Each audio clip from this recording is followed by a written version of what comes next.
Dakle, još jedan pokušaj da neke stvari pogledamo, poslušamo i ponavljamo. Ovaj put se to odnosi na članove i to različitih vrsta u različitim skupinama i kako se pridjevi ponašaju iza tih članova. Kako se ponaša određeni član vidljivo je iz ove tablice. Ovo je samo uvodni dio i ja zaista mislim da ti to sve znaš i od prije, ali ako ne znaš, zaustavi film ovdje i malo si ponovi. Pridjev iza određenog člana može dobiti nastavak e, to je nominativ svih rodova i akuzativ srednjeg i ženskog, ili n u svim ostalim slučajevima. Na isti takav način se ponašaju u jednini pridjevi koji dolaze iza dieser, jeder, jener, mancher, welcher, derjenige, derselbe, folgender.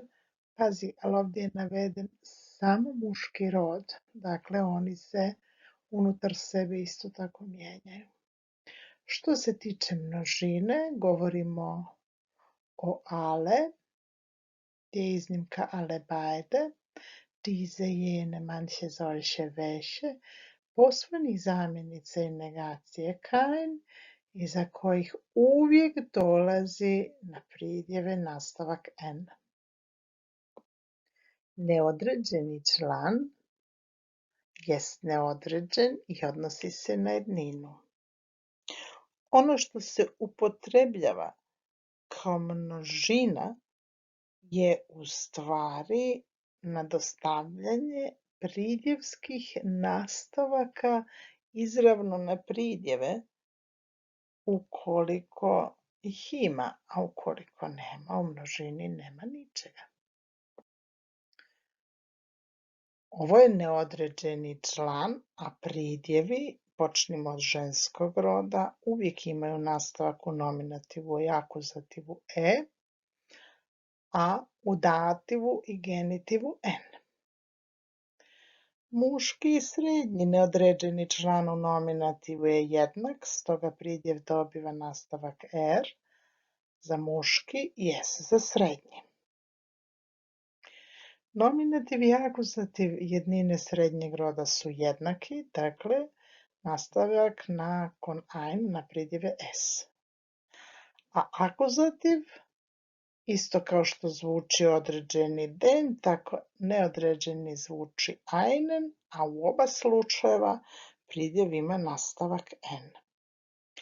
Na isti ovaj način funkcioniraju u jednini posvojene zamjenice, negacija kein i član irgendein.